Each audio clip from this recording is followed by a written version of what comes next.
कल रविवार है और कतार ने अनाउंस कर दिया है कि कल रविवार सुबह 8:30 बजे फिलिस्तीनी टाइम से सीज फायर लागू हो जाएगा। सारी शर्तें उसकी लागू हो जाएंगी। हम आपको उसके बारे में बताएंगे, लेकिन उसके पहले हम आपको भूमिका भी पूरी बताएंगे कि किस तरीके से क्या हो रहा है इस समय, पल पल की खबर क्या है, एग्जैक्टली क्या माहौल है। हम लगातार 2 दिन से आपको बता रहे हैं, लेकिन आज बहुत ही विशेष शाम है। आज बहुत सारी चीजें तय होनी है, किस दिशा में चीजें जाएंगी आगे।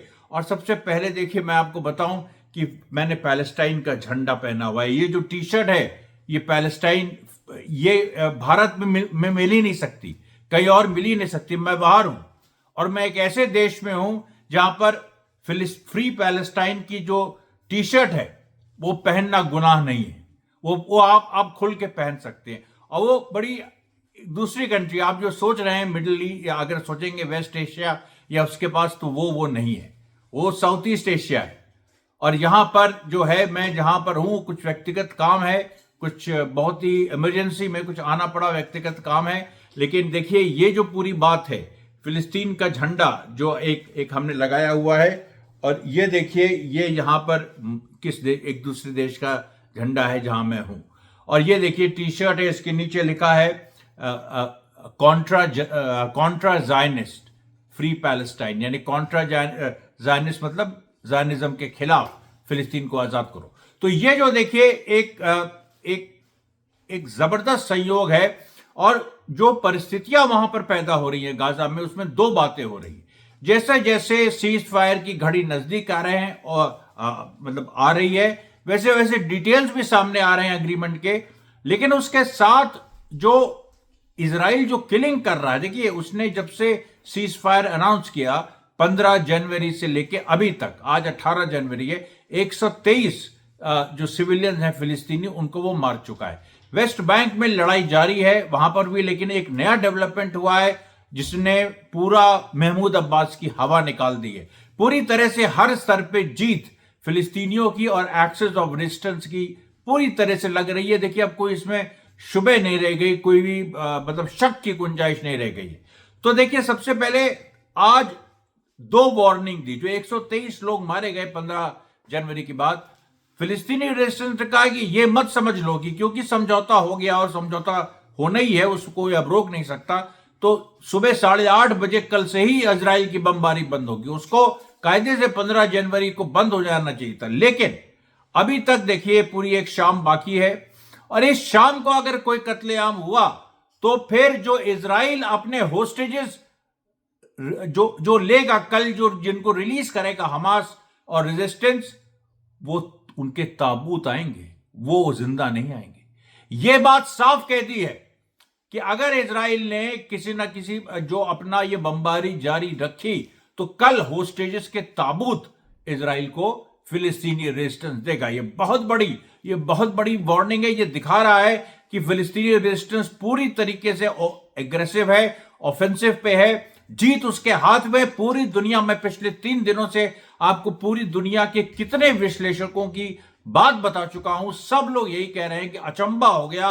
मतलब सोचिए, आपकी गार्जियन से लेके बीबीसी, इस तरह के जिनको मैं हमेशा उल्हाना देता था कि तुम लोग ने हमास का साथ नहीं दिया, तुमने इजराइल का साथ दिया, और ज्यादा महमूद अब्बास का साथ दिया। तुमने कभी भी ये नहीं माना कि हमास जो है वो जीत सकता है। और हमास आज जीत रहा है। तो ये जो तमाम बीबीसी से लेके इस तरह के लोग हैं, ये कुछ लोगों के इंटरव्यूज छाप रहे हैं जिसमें इन्हीं के एनालिस्ट जो है वो कह रहे हैं कि हमास ने पूरी दुनिया को रास्ता दिखाया है, और कोई नहीं समझ सकता था कि 21st सेंचुरी में इस तरीके से इतना बड़ा कांड हमास कर सकता है। और उस कांड के बाद एक लड़ाई करने 7 अक्टूबर वाला, और उस 7 अक्टूबर 2023 के बाद टिका रह सकता है, लड़ाई जीत सकता है। क्योंकि और ऐसे नहीं कि कोई केवल गुरिल्ला वॉरफेयर लड़के, बल्कि वहां पर नॉर्थ गाजा में जो अंतिम लड़ाई लड़ी गई, जो क्लाइमैक्स पूरा हुआ, जैसे फिल्म का क्लाइमैक्स होता है, उस क्लाइमैक्स में हमास लगातार मार रहा था और उसने वहीं पर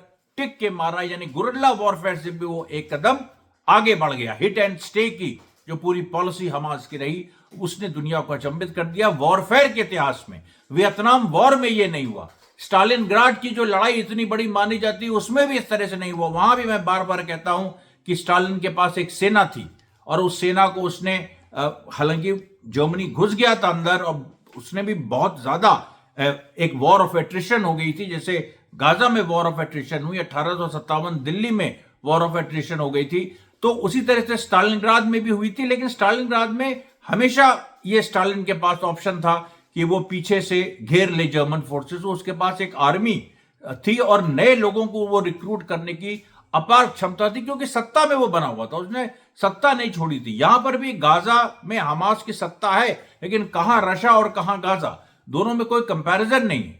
और गाजा में सत्ता को जिस तरीके से हमास ने इस्तेमाल किया अपने को रिग्रुप करने में, जो हमास को बार बार खत्म किया गया, बार बार वो बाउंस बैक किया, उसमें भी बहुत बड़ी भूमिका है, क्योंकि हमास की गाजा में सत्ता थी।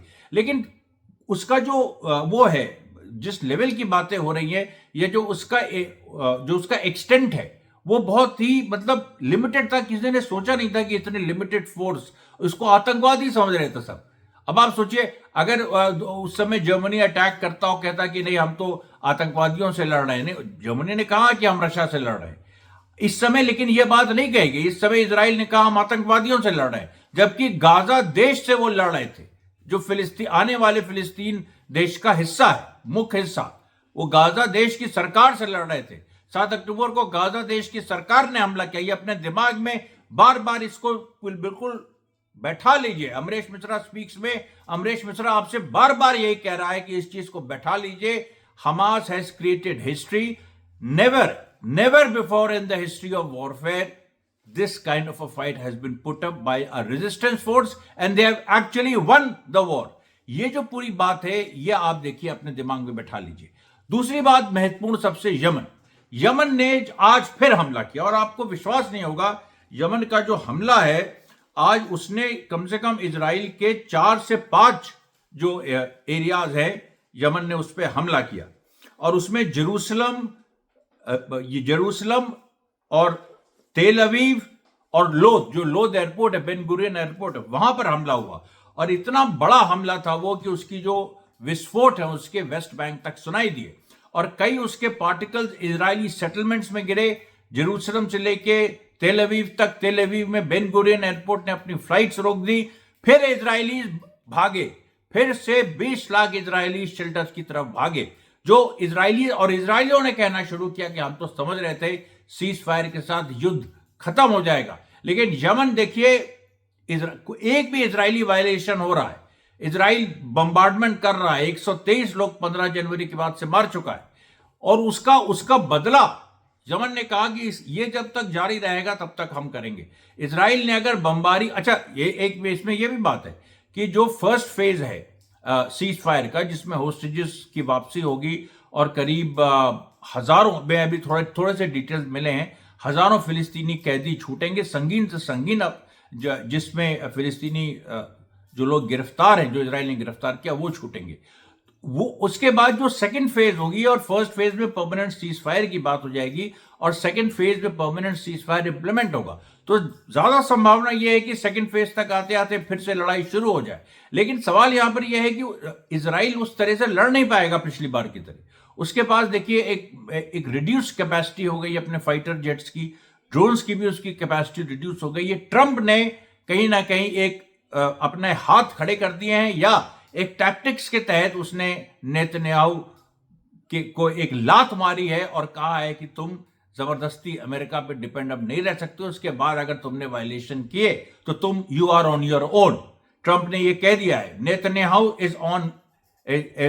Netanyahu you are on your own, तुम अपने बल पे कुछ भी करो, हम कुछ नहीं कहेंगे, लेकिन हमसे कुछ मत मांगना, और हम कुछ नहीं कहेंगे और हमसे कुछ नहीं मानने का मतलब मांगने का मतलब क्या है? मतलब यह है कि घेर के मारेंगे। वहां एक्सेस ऑफ रेजिस्टेंस इजराइल को घेर के मारेगा। बिना अमेरिका के इजराइल जीरो है, उसके पास इतने भी हथियार नहीं है कि वो 4 दिन लड़ सके, इतने भी हथियार उसके पास नहीं, 4 दिन लड़ने की उसके पास हथियार नहीं है, सैन्य क्षमता ही नहीं, सब खत्म हो चुका है।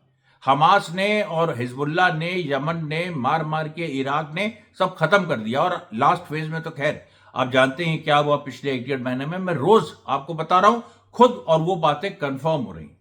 अभी देखिए जो पूरी एक सिचुएशन है, जो पैलेस्टीनियन रेजिस्टेंस ने जो धमकी दी है कि तुम्हारे ताबूत वापस जाएंगे, दूसरी बात यमन ने जो हमला किया है, और जो तीसरी बात है जो सबसे महत्वपूर्ण है कि वेस्ट बैंक में पैलेस्टीनियन अथॉरिटी झुक गई है, वो भी सीज फायर की बात कर रही है।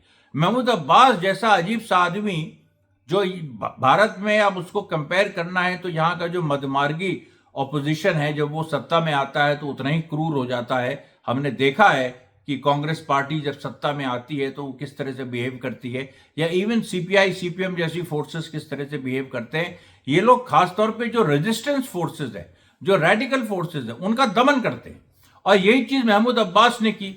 लेकिन महमूद अब्बास इस चीज को समझ नहीं पाया कि गाजा सीज फायर हो जाएगा। अब ये उसका इतना बड़ा एक्सपीरियंस फतेह मूवमेंट का, यासर अराफात का, यार हिंदुस्तान में भी ऐसे 70 75 80 साल के लोग बैठे हुए हैं जो कभी रेडिकल मूवमेंट का हिस्सा थे। वो नहीं समझ पा रहे हैं चीजों को कि दुनिया बदल गई है। दुनिया में जो रेवोल्यूशनरी मूवमेंट वापस आ रहे हैं, और पुरानी तरीके से नहीं, नई तरीके से आ रहे हैं। अब वो, और उसमें आर्म्ड स्ट्रगल उसका बड़ा एक बेसिक कंपोनेंट है। और आर्म्ड स्ट्रगल की केवल बात करना बेकार है, उसको आप जमीन में दिखाइए कि आप आर्म्ड स्ट्रगल के केपेबल है। आंदोलनों के दौरान दिखाइए, अलग से एक्शन लीजिए, आपको ये कंपोनेंट लेके चलना होगा, वरना आप कभी बीजेपी से नहीं लड़ सकते। ये देखिए जो पूरी बात है। अब राहुल गांधी ने कह दिया हम इंडियन स्टेट के खिलाफ लड़ेंगे, हम इसके खिलाफ लड़ेंगे। तो मुझे हंसी आ रही थी कि आप ऐसी बातें कर रहे हो कि जो एक रेवोल्यूशनरी बातें हैं, लेकिन उन बातों को बैकअप करने के लिए ना आपके पास पॉलिसी है, और ना कोई आपके पास रास्ता है, ना कोई टैक्टिक्स है, ना कोई तरीका है कि किस तरीके से आप करोगे। हमास एक रास्ता दिखा रहा है, आप उस रास्ते पे चलो अगर हिम्मत है तो। जो भी भारतीय परिस्थितियों में श्रीलंका का रास्ता है, जहां पर जेवीपी जैसी रेडिकल पार्टी, उसका प्रेसिडेंट दिशा नाइके, वो इस समय प्रेसिडेंट है श्रीलंका में, वो भी एक तरीका है। लेकिन कितनी कुर्बानी उसके लिए जेवीपी ने दी, कितनी बड़ी बड़ी अपराइजिंग्स की, वो एक अलग सवाल है। कांग्रेस ने उस तरह का कोई काम नहीं किया है, कम्युनिस्ट पार्टियों ने कोई काम नहीं किया है। अकेली जो सीपीआईएमएल की फोर्सेस थी वो करती थी, उसके भी कुछ हिस्से अब दूसरी दिशा में चले गए। तो देखिए हिंदुस्तान में बहुत बड़ा वैक्यूम है, जिसको आप देखिएगा राष्ट्रवादी किसान क्रांति दल, जो मेरी पार्टी है, मंगल पांडे सेना जो मेरी यूथ विंग है, ये उसको पूरा करेगी।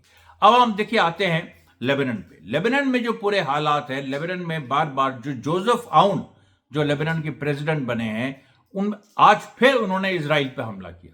और लेबनान जो सीज फायर की बातें हैं, उसको उन्होंने कहा कि अगर इस तरीके से इजराइल ने वायलेशन जारी रखा तो ये आप समझ लीजिए कि लेबनीज आर्मी फिर नहीं रुकेगी। और यही हिजबुल्लाह चाहता था कि लेबनीज आर्मी अपनी जिम्मेदारी ले, कि वो लेबनान की आर्मी है। लेबनान को हमेशा डिफेंड करने की बात जो आती है, चाहे जब 1982 से लेकर सन 2000 तक इजराइल का कब्जा था, और फिर 2006 में जो इजराइल ने हमला किया था, और फिर जो अभी इजराइल ने हमला किया 2024 में, तीनों समय हिजबुल्लाह आगे आई। हिजबुल्लाह ने, क्योंकि हिजबुल्लाह भी भाई लेबनीज फोर्स है, उसके मेंबर ऑफ पार्लियामेंट, उसकी सरकार है इस समय, उसी के कोलिशन की सरकार है इस समय। तो ये सारी चीजें अब, लेकिन हिजबुल्लाह का भी ये था कि बहुत ज्यादा, क्योंकि आज पूरा इधर जो है, जब से 7 अक्टूबर हुआ उसके बाद से दुनिया में प्रोपेगेंडा बहुत ज्यादा चला हिजबुल्लाह के खिलाफ की, और ये देखिए लेबनान इसके साथ नहीं है, लेबनान की क्रिश्चियन पॉपुलेशन इसके साथ नहीं है। और वही क्रिश्चियन जो हेड, मतलब जो क्रिश्चियंस का भी लीडर है जोसेफ आउन, और जो प्रेसिडेंट बना है वो देखिए अब जो भाषा बोल रहा है वो बिल्कुल हिजबुल्लाह की भाषा है। इजराइल को वो लगातार वार्न कर रहा है, लगातार वो इस बात को कह रहा है कि अगर और उसको इजराइल को एनिमी कह रहा है, और ये कह रहा है कि अभी देखिए यूएनओ के क्यूटरिस वो भी गए लेबनान, वो भी जोसेफ आउन से मिले, और जोसेफ आउन ने उनसे भी साफ साफ उन्होंने कहा कि अगर हमको कभी लग गया ये कि इजराइल जो वायलेशन कर रहा है उसको वो आगे बढ़ाएगा 25 जनवरी के बाद, 25 जनवरी 2025 के बाद वो और यहां पर अपनी स्टे एक्सटेंड करेगा, तो फिर कुछ भी हो सकता है। इस तरह की भाषा जोसेफ आउन ने पहले कभी नहीं यूज की थी। दुनिया बदल गई है, दुनिया में हर जगह रेडिकल फोर्सेस का राइज हो रहा है। इस समय केवल जनता के बीच ये बताने की जरूरत है कि सिस्टम की कि केवल ये नहीं कि बीजेपी ये कर रही है और हम इंडियन स्टेट के खिलाफ हैं और ये कर रहे हैं, वो कर रहे हैं, और फिर भागवत ने कह दिया कि आजादी अभी मिली, ये मिली। ये सवाल नहीं है। सवाल ये है कि आप पूरा जो एक इस समय भारतीय परंपरा दांव पे लगी है, जो भारतीय कल्चर दांव पे लगा है, जो भारतीय पॉलिटिकल इंडिपेंडेंस दांव पे लगी है, भारतीय अर्थव्यवस्था दांव पे लगी है। और ये जो प्रमुख सवाल है कि 1857 जो हमारा जंग आज़ादी की लड़ाई थी, वो जिन लोगों ने लड़ाई लड़ी, जो जवान और सिपाही है, जो किसान और सिपाही हैं, उन लोगों को सत्ता मिली कि नहीं, और उनको सत्ता कब्जा उनको करना है, तभी भारत का उद्धार होगा, तभी कुछ हो सकता है। एक जो सनातनी किसान यहाँ का है और मुसलमानों के साथ एक होके, मजहब अलग है लेकिन दीन एक है, जब तक इस फिलॉसफी पे आके नहीं काम होगा तब तक कोई भी परिवर्तन भारत में नहीं हो सकता। यही भारत के लिए सबसे रेडिकल चीज है, कोई डेमोक्रेटिक फॉर्मेशन या इस तरह की बातें नहीं। आप सीधे बात करिए कि हिंदू मुसलमान मजहब चाहे अलग हो, सिखों को भी लीजिए, उसमें दीन एक है। और जो दीन है, दीन हमेशा गरीबों के साथ होता है, किसानों के साथ, मेहनत कशों के साथ होता है, और हर कोई हिंदू मुस्लिम सिख जो भी हो, उसके जो किसान गरीब हिस्सा है वो आके अपना अधिकार ले। ये देखिए जो पूरी बात है, ये जो पूरी बहस है, इसमें बीजेपी फेंका जाएगी उसको कोई मतलब नहीं है, क्योंकि हमारे पास उसकी भी काट है कि वो जो सनातन सनातन करते हैं, हम असली सनातनी हैं। और ब्राह्मणों को आप एक बार फॉरफ्रंट पे ले आइए, आप देखिएगा ये आरएसएस को भागने का मौका नहीं मिलेगा, क्योंकि इनको चैलेंज करने वाला अभी कोई असली ब्राह्मण उभरा नहीं है। और हम जैसे लोगों को दबाया गया बहुत बुरी तरह से, और सबने दबाया, बीजेपी ने भी दबाया है, कांग्रेस ने भी दबाया है, सीपीएम सीपीआई ने भी दबाया है, हर जगह हर तरह से कोशिश हुई है हमारी आवाज को दबाओ। रेडिकल से रेडिकल जो अपने को बनते हैं यहाँ पर, उन्होंने हमको दबाया है कि हमारी आवाज राजनीतिक आवाज ना बने, एक बस बौद्धिक आवाज बन के रह जाए। तो देखिए ये जो पूरी बारीक चीज है हिंदुस्तान में, ये आप पूरी दुनिया के लेवल पे इन चीजों से लड़ के आज हमास काबिज हुआ है। और आपको एक चीज और बता दें, सीरिया की जो पूरी जो सिचुएशन है, सीरिया की सिचुएशन दिन पर दिन इस तरह की होती चली जा रही है कि जो एचटीएस सरकार का भी एक बड़ा हिस्सा है, वो भी अब ये कहने लगा है कि भाई इजराइल कब तक हमारे यहां रहेगा। कल भी हमने आपको बताया था, लेकिन आज एक विशेष घटना घटी है कि जब जो फॉरेन मिनिस्टर जो जुलानी ने फॉरेन मिनिस्टर अपॉइंट किया, उसका बयान आ गया दोबारा, आज दोबारा आया और उसने इस बात को कहा कि अब जब कल उसने कहा था कि ईरान और हिजबुल्लाह तो अब है नहीं, तो अब इजराइल को खाली कर देना चाहिए। आज उसने कहा कि इजराइल अगर देखिए खाली नहीं करेगा तो फिर हमको अपने एचटीएस के मिलिटेंट्स की वापस एक मीटिंग करनी होगी। अब इसका मतलब क्या है? वो धमकी दे रहा है कि अगर इजराइल यहां से, क्योंकि सीरिया से तो देखिए इजराइल हट नहीं सकता है ना, वहां तो उसने अपना झंडा लगा दिया है, उसने वहां पर कितने असलहे चुरा लिए, 3000 से ऊपर असलहे, मतलब सारे वॉर इक्विपमेंट उसने चुरा लिया, 80% वॉर इक्विपमेंट डिस्ट्रॉय कर दिया है, मार मार के इतने एयर स्ट्राइक्स की उस समय कहीं कोई नहीं बोला। ये सारी चीजें जो हैं लोग देख रहे हैं, वहां रेजिस्टेंस पैदा हो रहा है। मैंने आपको बताया था कि 52 से, अब तो पहले 52 चेक पॉइंट थे, अब तो कम से कम 67 चेक पॉइंट रेबल्स के वहां पर जो नया रेजिस्टेंस है, जो ईरान बैक रेजिस्टेंस है, जो एक्सेस ऑफ रेजिस्टेंस से जो मेल खाता है, और जो शिया सुन्नी करने वाले सीरिया में लोग हैं, उनको भी लोग मार रहे हैं, उनको जनता मार रही है, गिरा गिरा के मार रही है। और जो जुल्म किए एचटीएस ने अलावाइट्स के खिलाफ, माइनॉरिटीज के खिलाफ, या जो सुन्नी असद के साथ थे उनके खिलाफ, उसका भी प्रतिकार जम के हो रहा है। अभी कल ही घटना घटी है, करीब 46 एचटीएस के लोगों को रस्सी से बांध के वहां पर सीरिया के रेजिस्टेंस फोर्सेस ने उनकी जम की कुटाई की। ये जो देखिए पूरे सारे डेवलपमेंट्स हो रहे हैं, और उसमें आप एक चीज और देखिए, यमन जिस तरीके से कंसिस्टेंटली खड़ा रहा फिलिस्तीनी रेजिस्टेंस के साथ, तो उसकी जनता में भी मैसेज गया। और यमन का जो छोटा हिस्सा एडन जो है, और जिसमें सऊदी अरेबिया द्वारा समर्थित सरकार है, यमन अब उसे लेने जा रहा है। यमन का अगला कदम आप देखिएगा ये होगा कि एडन में जो सऊदी अरेबिया की सरकार है उसको आप ले लो, क्योंकि इस समय माहौल ऐसा है, फिर से एक्ट्स ऑफ रेजिस्टेंस के पक्ष में सीरिया के सेटबैक के बाद माहौल आ गया है, और यमन इस बात को समझ रहा है और वो इसी डायरेक्शन में बढ़ रहा है, वो घेर रहा है, एडन की सरकार को घेर रहा है। और एडन की सरकार इस समय बिल्कुल चुपचाप बैठी थी, लो लाइंग, जब पूरा यमन जब इजराइल को मार रहा था, अमेरिका को मार रहा था।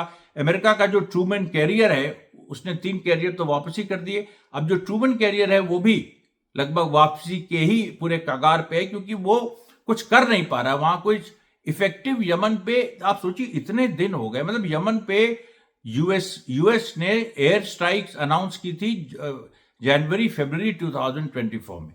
कितने हमले हो चुके हैं, एक भी क्रिटिकल फैसिलिटी, मतलब आप सोचिए कि कम से कम इजराइल ने हिजबुल्लाह में नसरल्लाह को मार दिया, लेकिन यमन में अमेरिका जो हुतीस के लीडर हैं अब्दुल अल मलिक, उनको कुछ करे या सारी को मारे, वो तो चलिए छोड़ दीजिए, कोई क्रिटिकल फैसिलिटी यमन की उन्होंने वो डिस्ट्रॉय नहीं कर पाए।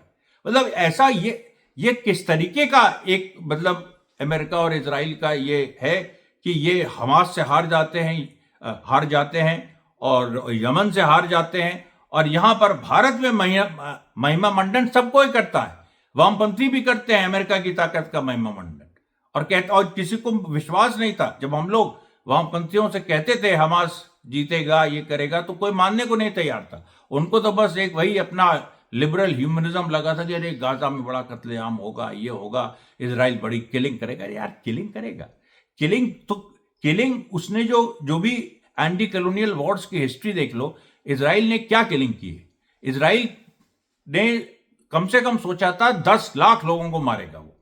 आज उसकी स्थिति यह है कि वो 45,000 50,000 से ज्यादा लोगों को हताहत नहीं कर पाया। हालांकि इंजरीज को मिला दीजिए तो फिर भी 1.5-2 लाख पहुंच जाता है। और चलिए हमने मान भी लिया कि उसने, चलिए अभी असेसमेंट्स कम है, उसने करीब 64,000 लोगों को मार दिया या कुछ लोगों को मार दिया, मतलब उससे ज्यादा लोगों को मार दिया। पर सच्चाई यह है कि इजराइल तो हार गया ना। इजराइल का जो सारा कुछ उसने दांव पे लगाया, आज इजराइल में कितने हजार लोग मारे गए ये तो बताओ।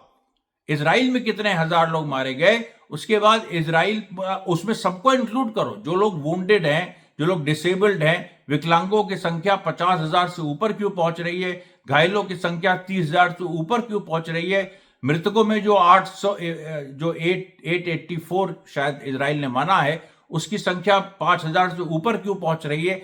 ये जो देखिए सारे सवाल हैं, इन सवालों को हमें इन लोगों के सामने रखना होगा जो बड़ी बड़ी बातें करने का दावा करते हैं। और इसमें देखिए एक जो ट्रंप की बात है, जो अमेरिका की बात है, बार बार लोग कह रहे हैं कि ट्रंप 20 जनवरी को शपथ लेगा, उसके बाद बदल जाएगा और फिर से वो इजराइल को अलाउ कर देगा। ये लोग किस दुनिया में तुम रहते हो? तुम्हें अभी तक यही नहीं समझ में आया कि राजनीति स्थिर नहीं रहती, राजनीति व्यक्तियों को बदल देती है। जो ट्रंप ने जो राजनीति की वो एक अलग थी, 2016 से 2020 तक जो प्रो इजराइल थी, सब कुछ थी। लेकिन जब ट्रंप ने देखा कि वो जो नियोकॉन्स हैं, जिन्होंने जॉर्ज बुश को चलाया, फिर हिलरी क्लिंटन को चलाया, फिर बैरक ओबामा को चलाया, ये बैरक ओबामा सबसे बड़ा बदमाश है, ये इससे कोई सिंपैथी किसी को नहीं होनी चाहिए। इसी ने डेमोक्रेटिक पार्टी को जाके, ये सीआईए का आदमी है, एजेंट है, और इसने ही जाके डेमोक्रेटिक पार्टी को पूरी तरह से बेच दिया मिलिट्री इंडस्ट्रियल कॉम्प्लेक्स के हाथों। और उसी के चलते देखिए ये स्थिति बनी कि मिलिट्री इंडस्ट्रियल कॉम्प्लेक्स, और फिर उसके बाद जब कोविड आया, फिर ट्रंप ने जो वैक्सीन के खिलाफ ट्रंप था, तो फिर जो फार्मा लॉबी थी उसने मिलके जो मिलिट्री इंडस्ट्रियल कॉम्प्लेक्स से मिलके ट्रंप को हटाया और ट्रंप को प्रोसिक्यूट किया इन्हीं लोगों ने।